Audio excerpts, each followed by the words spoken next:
గౌరవనీయులు సహచర మంత్రివర్గ సభ్యులు పర్యాటక శాఖ మంత్రి కందుల దుర్గేష్ గారు, గౌరవనీయులు ఆరోగ్య శాఖ మంత్రి సత్యకుమార్ యాదవ్ గారు, గౌరవ శాసనసభ్యులు బొండా ఉమామహేశ్వరరావు గారు, గౌరవనీయులు నెట్టెం రఘురాం గారు, స్వచ్ఛాంధ్రప్రదేశ్ కార్పొరేషన్ చైర్మన్ పట్టాభి గారు, నాటక అకాడమీ అధ్యక్షులు గుమ్మడి గోపాలకృష్ణ గారు, సాంస్కృతిక అకాడమీ అధ్యక్షురాలు శ్రీమతి తేజస్విని గారు, సాంస్కృతిక కార్యదర్శి అజయ్ జైన్ గారు, స్వాతంత్ర సమర యోధుల వారసులు సదరబోయిన మంగాదేవి గారు, గద్దెల సుశీల గారు, రాంబెల్లి జయప్రకాష్ గారు, ఈ కార్యక్రమానికి చేసినటువంటి సోదరి సోదరులందరికీ స్వాగతం, సుస్వాగతం, మనస్ఫూర్తిగా అభినందనలు. ఈరోజు మనందరం కూడా ఒక మంచి కార్యక్రమానికి ఇక్కడ సమావేశమయ్యాం. ప్రతి ఒక్కరిలో ఒక దేశభక్తి వచ్చే విధంగా గట్టిగా మీరందరూ చెప్పాల్సిన అవసరం ఉంది. వందే మాతరం, వందే మాతరం, వందే మాతరం. చాలాసార్లు చాలా కార్యక్రమాలకి నేను హాజరయ్యాను ఈ తుమ్మలపల్లి కళాక్షేత్రంలో. అయితే నేడు ఇక్కడ కనిపిస్తున్నటువంటి ఒక పవిత్రత, ఒక ఉద్వేగం, స్ఫూర్తి, శక్తి, ఇలాంటివన్నిటికీ మారు పేరు మువ్వెన్నెల జెండా. అది ఈరోజు మనం ఇక్కడ సెలబ్రేట్ చేసుకోవడం నా జీవితంలో ఎప్పుడూ మరిచిపోలేనని చెప్పి మరొకసారి మీ అందరికీ విజ్ఞప్తి చేస్తున్నా. ఏ జెండా చూస్తే ప్రతి భారతీయ పౌరుడి మనసు పులకరిస్తుందో, ఏ జెండా చూస్తే దేశం యావత్తు గర్వంగా తలెత్తుకుంటుందో, ఏ జెండా చూస్తే ఒక ఉద్వేగం, అనుబంధం కనిపిస్తుందో, అదే 3 రంగుల జెండా, మన జాతీయ జెండా, ప్రపంచంలోని అతి శక్తివంతమైన జెండా, మన తెలుగువాడు రూపొందించిన జెండా మనందరికీ గర్వకారణం అని చెప్పి మరొకసారి విజ్ఞప్తి చేస్తున్నా. స్వాతంత్ర ఉద్యమ స్ఫూర్తికి ఈరోజు మనం ఒకసారి ఆలోచిస్తే 78 సంవత్సరాలు దగ్గర గడుపుకొని తొందరలోనే 100 సంవత్సరాలు ఉత్సవాలకు సిద్ధమవుతున్నాం. అందులో భాగంగా ఆజాదీ కా అమృత్ మహోత్సవ్ ఒక కార్యక్రమాన్ని తీసుకుని ప్రధానమంత్రి గారు ప్రతి ఒక్కరిలో ఒక దేశభక్తిని పెంచాలి అనే ఉద్దేశంతో హర్ ఘర్ తిరంగా కార్యక్రమానికి శ్రీకారం చుట్టారు. ఈరోజు ప్రతి ఒక్కరు గుర్తుపెట్టుకోవాలి, ప్రతి ఒక్క చేతిలో, ప్రతి ఇంటిపైన, ప్రతి కార్యాలయం పైన జెండా ఎగురవేయడం ద్వారా స్వాతంత్ర వీరుల్ని స్మరించుకోవడమే కాకుండా మనలో ఎక్కడికక్కడ జాతీయ భావన పెంచాలి, దేశభక్తిని పెంచుకోవాల్సిన అవసరం ఉంది. ఇప్పుడే మిత్రులందరూ మాట్లాడారు.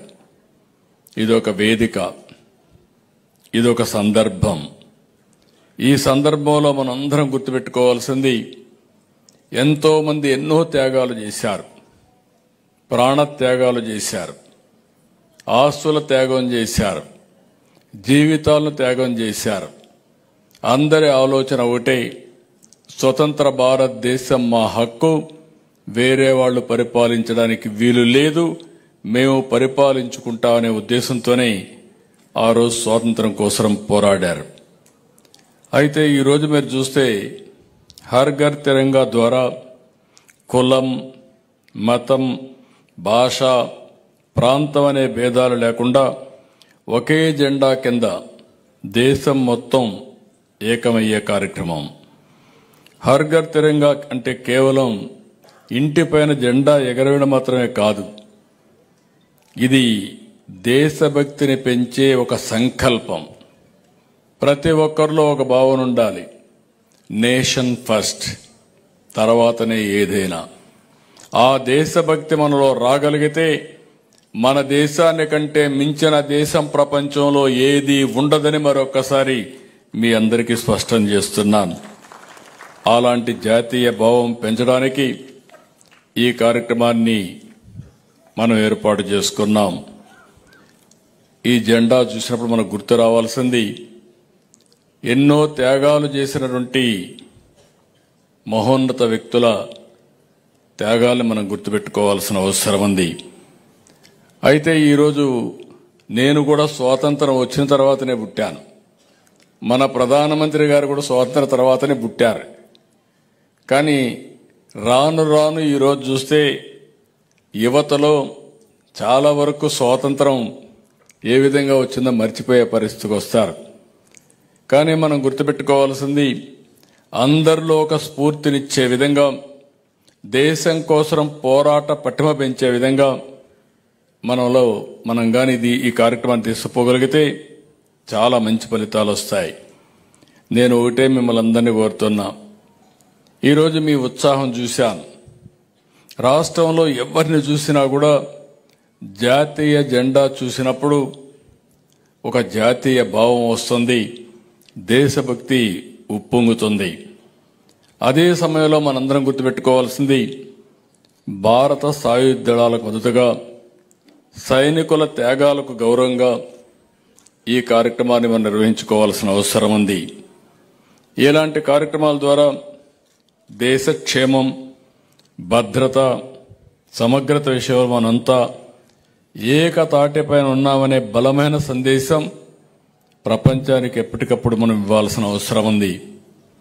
కార్గిల్ యుద్ధం, పహల్గాం ఘటన జరిగినప్పుడు దేశ ప్రజానీకం ఒకే ఒక మాట మీద నిలబడ్డారు. అందరూ కూడా ముందుకొచ్చే పరిస్థితికి వచ్చారు. ఈరోజు మనం చూస్తే దేశ సమగ్రత, రక్షణ, సార్వభౌమత్వం విషయంలో భారత్ ఎవ్వరికీ తల వంచదు, భయపడదు. నేడు ఉన్నది 40-50 సంవత్సరాల కంటే ముందున్నటువంటి భారతదేశం కాదు. నేడున్నది బలమైన భారతదేశం, దృఢమైన భారతదేశం, తిరుగులేని శక్తికి దేనికి తల వంచని భారతదేశం, విశ్వ గురువుగా అవతరిస్తున్న భారతదేశం అని చెప్పి మరొకసారి మీ అందరికీ విజ్ఞప్తి చేస్తున్నా. అందుకే పహల్గాం చూశాం. అన్యాయంగా యాత్రికుల ప్రాణాలు తీస్తే ఆపరేషన్ సింధూర్ ప్రపంచమంతా ఆశ్చర్యపోయింది. ఏ విధంగా మన వాళ్ళు తూటాలతో ఏదో పేల్చితే గొప్ప అనుకుంటే మనం మిస్సైళ్లతో బదులిస్తామని చెప్పిన భారతదేశం, ఆ విషయం ప్రపంచం అంతా కూడా గుర్తుపెట్టుకోవాల్సిన అవసరం ఉంది. మనం ఎవరి జోలికి వెళ్ళం, మన జోలికి వస్తే మాత్రం ఎవరిని వదిలిపెట్టే పరిస్థితి ఉండదని మరొక్కసారి మీ అందరికీ గుర్తు చేస్తున్నా. అలాంటి ఈరోజు మనం చూస్తే ఒక ఆపరేషన్ సింధూర్ కేవలం 25 నిమిషాలు ప్రపంచమంతా నివ్వెరపోయే విధంగా ఎవరైతే ఇది చేశారో ఆ టార్గెట్ ని గుర్తుపెట్టుకొని విత్ ప్రెసిషన్ అక్కడనే ఆపరేట్ చేయగలిగామంటే అది భారతదేశం యొక్క సత్తా, మన సైనిక దళాల యొక్క సామర్థ్యం అని చెప్పి కూడా నేను మీకు తెలియజేస్తున్నా. అందుకే మనం అందరం గుర్తుపెట్టుకోవాలి, మనల్ని కాపాడే సైనికులకి ఎప్పటికప్పుడు మనం సెల్యూట్ చేయాల్సిన అవసరం ఉంది.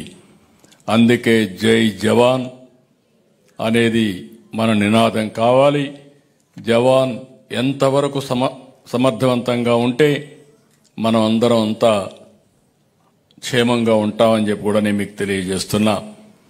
ఇప్పుడే కొంతమంది మిత్రులు మాట్లాడారు. ఈరోజు మన ప్రధానమంత్రి నరేంద్ర మోడీ గారు ఒక బలమైన నాయకత్వం. ఒకప్పుడు నేను రాజకీయాల్లోకి వచ్చి 45 సంవత్సరాలు అవుతుంది. నేను చాలా రాజకీయాలు చూశాను. ఒకప్పుడు మీరు చూస్తే పేద దేశంగా ప్రపంచంలో ఎక్కడికి పోయినా మనమంటే మీకు ఏది చేత కాదని మాట్లాడే పరిస్థితి. ఈరోజు మీరు చూస్తే అతి శక్తివంతమైన దేశంగా అవతరిస్తా ఉంది. 11 సంవత్సరాలు నరేంద్ర మోడీ గారి నాయకత్వంలో 11వ స్థానంలో ఉన్న ఆర్థిక వ్యవస్థ 4వ స్థానానికి వచ్చింది. 28కి 3వ స్థానానికి వస్తుంది. నిన్నే అమెరికా అధ్యక్షుడు మాట్లాడాడు, మంది డెడ్ ఎకానమీ అని. కాదు, ప్రపంచంలోనే వేగంగా దూసుకుపోతున్న ఏకైక ఆర్థిక వ్యవస్థ భారతదేశం. ఎవ్వరు దీని పోటీ పడలేరు. ఎవరెవరివి డెడ్ ఎకానమీలో భవిష్యత్తే తేలుస్తుందని చెప్పి కూడా నేను మీకు తెలియజేస్తున్నా. మనకు కొన్ని అడ్వాంటేజెస్ ఉన్నాయి. నేను పదే చెప్తున్నాను. సరైన సమయంలో ఆర్థిక సంస్కరణలు వచ్చాయి. 1991లో ఆర్థిక సంస్కరణలు వచ్చాయి. ఈరోజు గర్వంగా పింగళ వెంకయ్య గారు జాతీయ జెండా రూపకల్పన చేశారని గర్వంగా చెప్పగలుగుతున్నాం. అలాంటిదే ఈరోజు చూస్తే 91లో ఆర్థిక సంస్కరణలు ప్రవేశపెట్టిన వ్యక్తి తెలుగు బిడ్డ పివి నరసింహరావు గారు అని చెప్పి నేను మీకు తెలియజేస్తున్నా. వారు తీసుకున్న నిర్ణయం ఈ దేశం యొక్క దిశ మార్చే పరిస్థితి వచ్చింది. 1995లో మనకు ఇన్ఫర్మేషన్ టెక్నాలజీ రెవల్యూషన్ వచ్చింది. భారతదేశం ఫస్ట్ మూవర్ అడ్వాంటేజ్ తీసుకుంటే దానికి మనం నాంది పలికాం. ఈరోజు మీరందరూ గుర్తుపెట్టుకోవాల్సింది, ఆ రోజు ఐటీ కోసం హైటెక్ సిటీ కట్టాం. ఇప్పుడు ఆర్టిఫిషియల్ ఇంటెలిజెన్స్ ని ప్రమోట్ చేయడానికి క్వాంటమ్ వ్యాలీ తీసుకొస్తున్నామని చెప్పి కూడా నేను మీకు తెలియజేస్తున్నా. అదే కాకుండా మూడోది మీరు చూస్తే డెమోగ్రఫిక్ డివిడెంట్. అన్ని దేశాలకు ఏజింగ్ ప్రాబ్లం ఉంది. ఒక్క భారతదేశానికి 2047 వరకు కూడా యంగ్స్టర్స్ ఎక్కువ ఉండే దేశం భారతదేశం. ఇది ఎవ్వరూ విస్మరించడానికి వీలు లేని విషయం అని చెప్పి కూడా నేను మీకు తెలియజేస్తున్నా. ఈ మూడే కాకుండా నేడు సరైన సమయంలో సరైన నాయకుడు సరైన స్థానంలో ఉన్నాడు. అదే నరేంద్ర మోడీ గారు అని చెప్పి కూడా నేను మీకు విజ్ఞప్తి చేస్తున్నా. ఈ 4 ఫ్యాక్టర్స్ ఉన్నప్పుడు మీరు ఒకటే గుర్తుపెట్టుకోవాల్సిన అవసరం ఉంది. ఈరోజు 3వ స్థానానికి వస్తాం. అంతేకాకుండా 2047 100 సంవత్సరాల స్వాతంత్ర దిన వేడుకలు జరుపుకునే సమయానికి మనం నెంబర్ 1 కావాలనే ఉద్దేశంతోనే వికసిత్ భారత్కి ప్రధానమంత్రి గారు శ్రీకారం చుట్టారు. భారతదేశం వికసిత్ భారతదేశంగా పోతే స్వర్ణ ఆంధ్రప్రదేశ్ కావాలని 2047కి స్వర్ణ ఆంధ్రప్రదేశ్ దిశగా భారతదేశంలో నెంబర్ 1 రాష్ట్రంగా ఆంధ్రప్రదేశ్ రాష్ట్రం కావాలని మనం ఒక సంకల్పం తయారు చేసుకున్నాం. Wealthy, healthy, happy society. సంపద ఉండాలి, ఆదాయం పెరగాలి, ఆరోగ్యంగా ఉండాలి, ఆనందంగా ఉండాలి, మెరుగైన జీవన ప్రమాణాలు అందరికి ఇవ్వాల్సిన ఉద్దేశంతో మనం ఈరోజు స్వర్ణాంధ్రప్రదేశ్కి శ్రీకారం చుట్టాం. ఈరోజు కొంతమంది కొన్ని తాత్కాలికమైన ఇబ్బందులు పెట్టచ్చు, సుంకాలు పెంచచ్చు, లేకుంటే పన్నులు వేయచ్చు. దీనివల్ల ఏదో భారతదేశ చరిత్ర ఆగిపోతుంది అనుకుంటే అది భ్రమ తప్ప ఇంకోటి కాదు. ఈరోజు కొంతమంది అంటున్నారు మన వాళ్ళకు ఉద్యోగాలు ఇవ్వద్దని. వీళ్ళు ఉద్యోగాలు ఇవ్వడం కాదు, మనం లేకపోతే ఆ దేశాలు అభివృద్ధి కాని రోజు తొందరలో వస్తుందని చెప్పి కూడా నేను మీకు తెలియజేస్తున్నా. మన సేవలు ప్రపంచానికి అవసరం. ఆ తెలివితేటలుండే వ్యక్తులం భారతదేశీయులు. ఇది తప్పకుండా అవుతుందని చెప్పి కూడా నేను మీకు తెలియజేస్తున్నా. ఈరోజు ఇంకొక పక్కన మీరు చూస్తే మోడీ గారి యొక్క విదేశాంగ విధానం ఒక అత్యున్నతమైనటువంటి పద్ధతిలో విధానంతో ముందుకు పోతున్నారు. అన్ని దేశాలతో సఖ్యంగా ఉండాలని మన ఆలోచన. అందరితో బాగుండాలి, ప్రపంచం కూడా అన్ని విధాల ఆనందంగా ఉండాలి అనే ఉద్దేశం తప్ప ఎవరితో విభేదించాలనో ఆ దేశాలని ఆక్రమించాలని మన ఉద్దేశం కాదని చెప్పి కూడా నేను మీకు తెలియజేస్తున్నా. ఈ సందర్భంగా నేను మిమ్మల్ని అందరినీ ఒకటే కోరుతున్నా, జెండా అంటే ఇది కేవలం ఒక చిహ్నమో లేకుంటే ఒక వస్త్రం అనుకుంటే చాలా పొరపాటు. ఇది దేశ గౌరవం, ఐక్యత, త్యాగం, స్వాతంత్రం యొక్క ప్రతీక. అంతేకాకుండా 143 కోట్ల యాజ్ ఆన్ టుడే, ఇది రేపు 170 కోట్లు కూడా కావచ్చు, 165 కోట్లు కావచ్చు. ఈ దేశ జనాభా యొక్క సమర్థత అని చెప్పి కూడా నేను మీ అందరికీ తెలియజేస్తున్నా. అలాంటి గొప్ప జెండాని దేశానికి అందించినటువంటి పింగళి వెంకయ్య గారిని మనం అందరం స్మరించుకుందాం, ఒకసారి గుర్తు తెచ్చుకుందాం.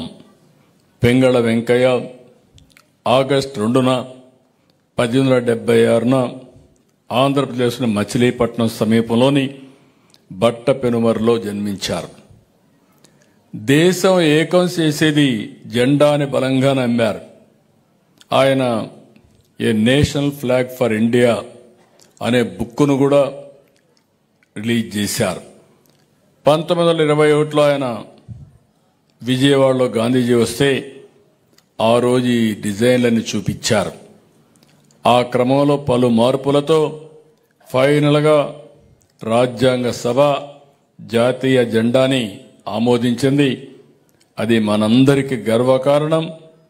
అప్పటి నుంచి ఈరోజు మనం చూస్తూ ఉంటే దేశమంతా జెండా ఎగరేస్తే ఆ జెండాకు రూప శిల్పి మన తెలుగు బిడ్డ కావడం, ప్రతి ఒక్క ఇంటిపైన ఆ జెండా ఎగరడం, ప్రతి ఒక్కరి గుండెల్లో ఒక స్ఫూర్తినివ్వడం, ఇది మన అదృష్టంగా నేను భావిస్తున్నా. మన రాష్ట్రంలో సమరయోధులకు తక్కువేమి కాదు. 1857లో ప్రథమ స్వాతంత్ర పోరాటం జరిగిందని చరిత్ర చెబుతోంది.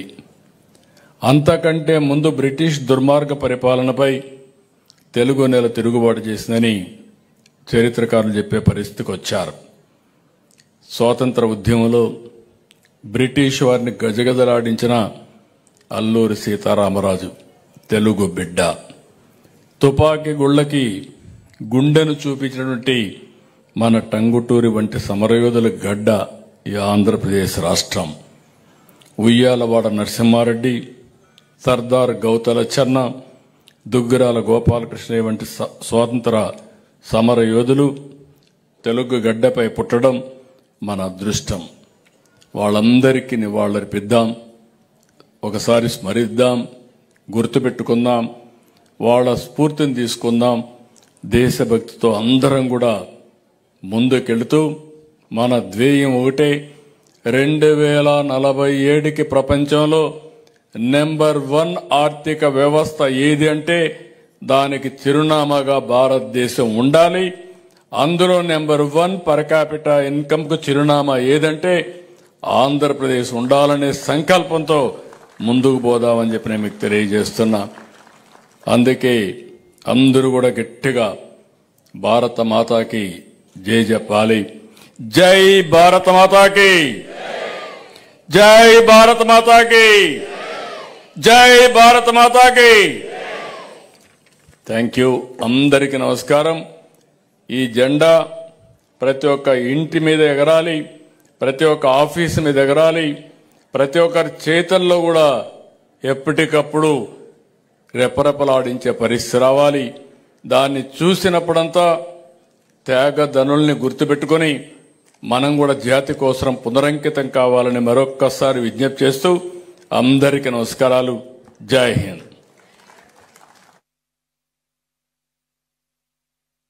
రాష్ట్ర ముఖ్యమంత్రి వర్యులకు హృదయపూర్వక ధన్యవాదాలు.